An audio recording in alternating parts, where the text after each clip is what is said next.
Hey, my friends, it's Matt. This is the 10-Minute Bible Hour podcast. And a while back, I don't remember why it was, some project for school or church or something, but I got this wild hair.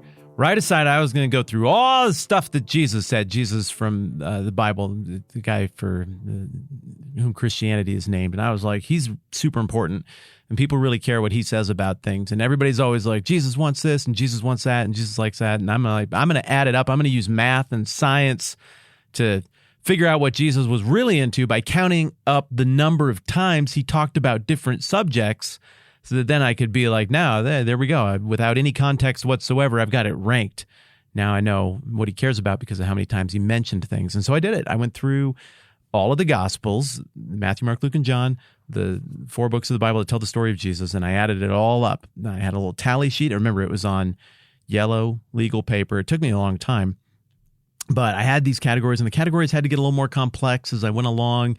And some of the things he said kind of counted for 2 or 3 categories even at once. So what I'm saying is my methodology, it wasn't perfect. It was honest. I don't think I had a bias going into it. I just really wanted to know, right? So I get the whole thing done.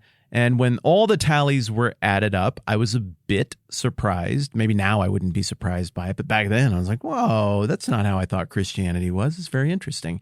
I would have guessed, wait, no, that's not fun. I'm going to let you guess. Wherever you are, working out in your full body unitard, sweating vigorously, probably mostly in the lower back, am I right? I just want you to start shrieking out the things that you think Jesus cares about. So for example, maybe you're at the club right now and you're on that treadmill and you think Jesus talked most about sex. I just want you to shriek that word as loud as you can. Maybe even while making eye contact with somebody. No, not while making eye contact. Just shriek that or whatever you think the answer is.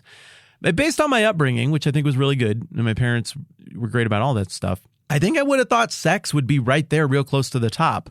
Like purity stuff, things that the Bible does talk about and that God definitely has commands about that are very important.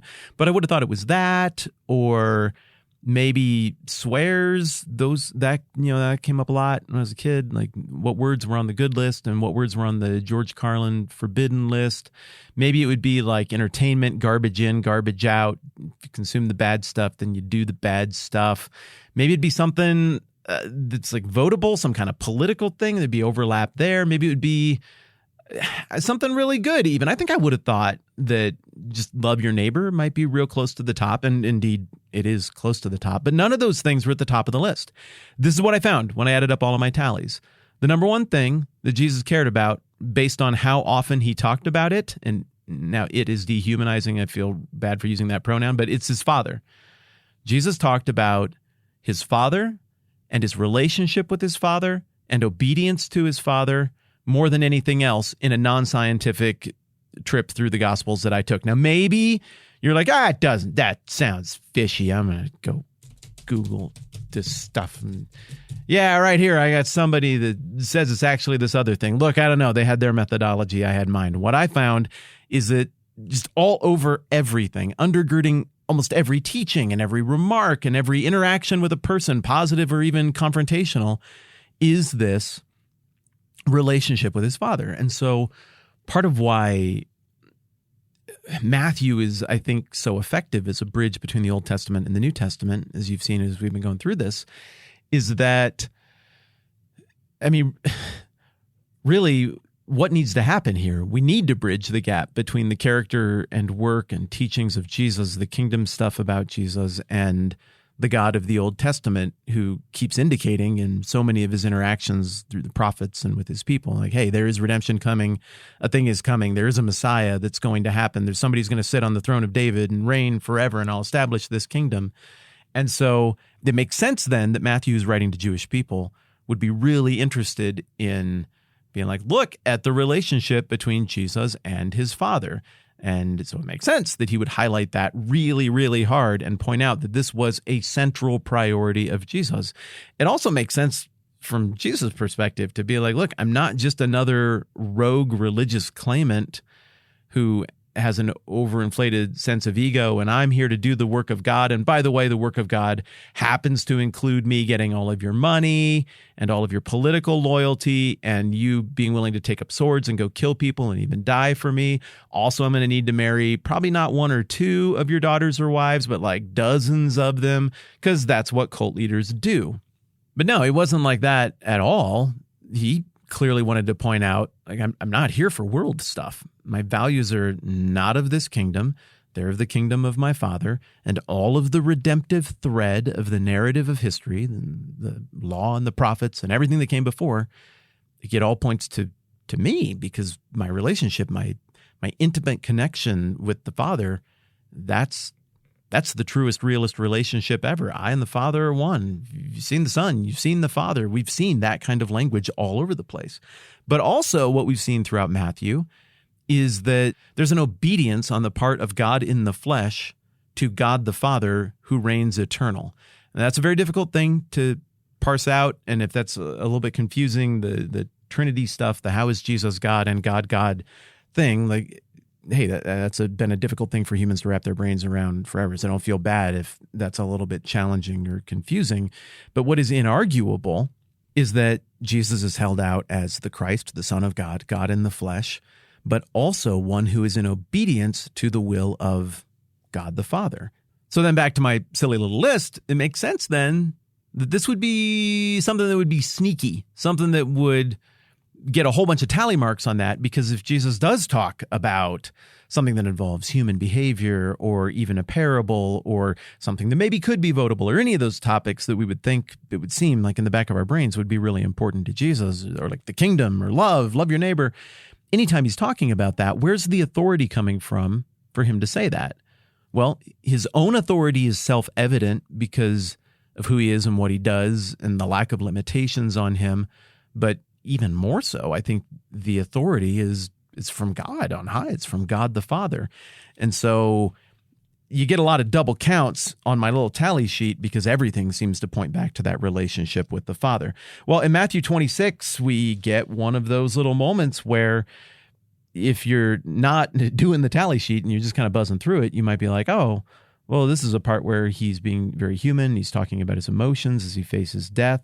But no, buried right there in it, not even buried, like sitting right there front and center, but easily missed, is that theme again of his relationship with the Father. So Matthew 26, 36, it says, "Then Jesus went with his disciples to a place called Gethsemane, and he said to them, 'Sit here while I go over there and pray.' And he took Peter and the two sons of Zebedee along with him, and he began to be sorrowful and troubled. Then he said to them, 'My soul is overwhelmed with sorrow to the point of death. Stay here and keep watch with me.' And as we discussed, they weren't really into that. They were super sleepy because of the tryptophan in their system, because they had a big Passover holiday meal, and they're just drowsy and their eyes were heavy. And so they're nodding off.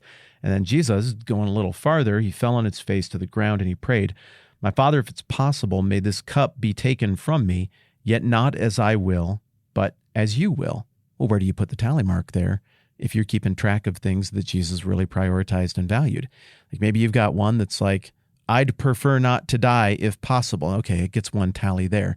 Maybe you've got one that's like prayer. Prayer was very important to Jesus. You got a tally there. But if your tally sheet includes submission to the will of the Father, prioritizing relationship to the Father, you got to put a tally there as well. And indeed, all of the other things here are undergirded by that relationship once again. And this idea of I'm on board with your will, I'm going to sink or swim with it, I'm with you the whole way to the very end, even when it hurts kind of mentality from Jesus toward his Father, it's not like it's a one-off. It is all over the place. It's a particularly pronounced theme over in John. So let me flip over there. John 4:34. "My food," said Jesus, "is to do the will of him who sent me and to finish his work."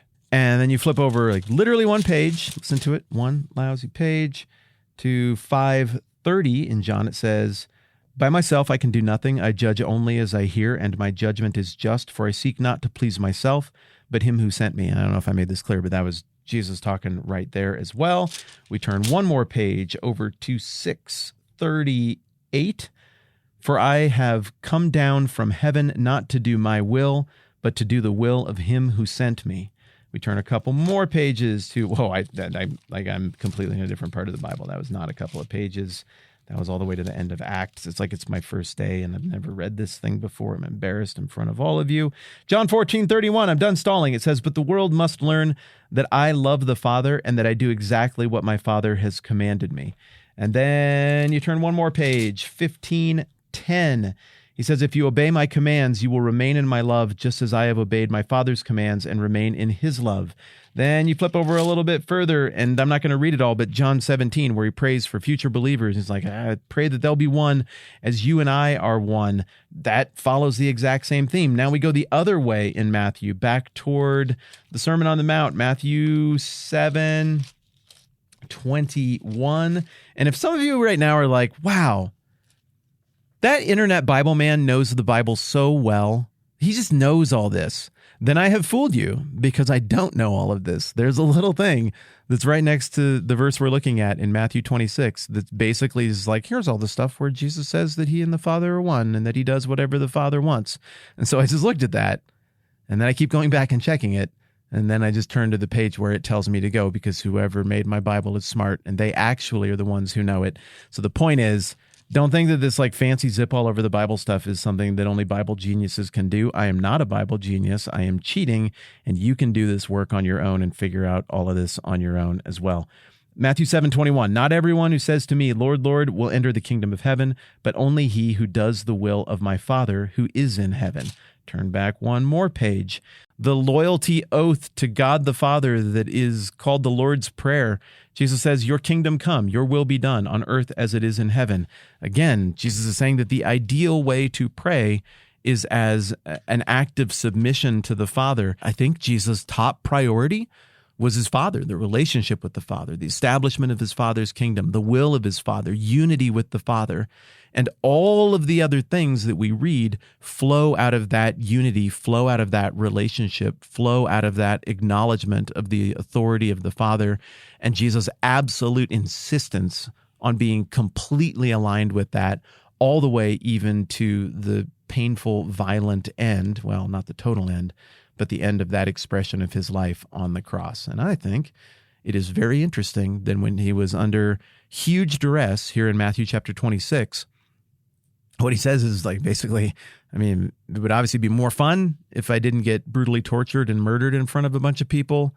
But even if that's the situation, like even under those circumstances, your will is top priority. You learn a lot about somebody when you put him under that kind of duress. And we learn a lot about Jesus right there as well. Of course, he doesn't want to be tortured and killed in front of everybody, but the priority of that relationship and obedience to the will of his Father, that trumps even that horrible, horrible thing. Hey, if you're patrons of this program at patreon.com/the TMBH podcast, make sure to check your email because, what was it, yesterday? I think I sent out the new single from the album that Jeff and I, and by that I always mean overwhelmingly Jeff, and I just kind of stood there. The Jeff and I have put together. That new track is called Get It Right Tonight, and I think it's super fun. It's funky, jazzy, Motowny. It's like everything. I don't know. I think it's a blast. I hope you will like it as well. So if you haven't checked that out yet, please go and do so.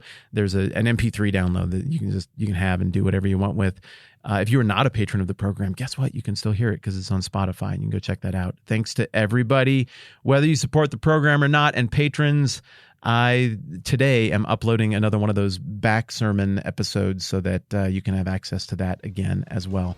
I appreciate all of you. I'm Matt. This is the 10-Minute Bible Hour podcast. Let's do this again soon.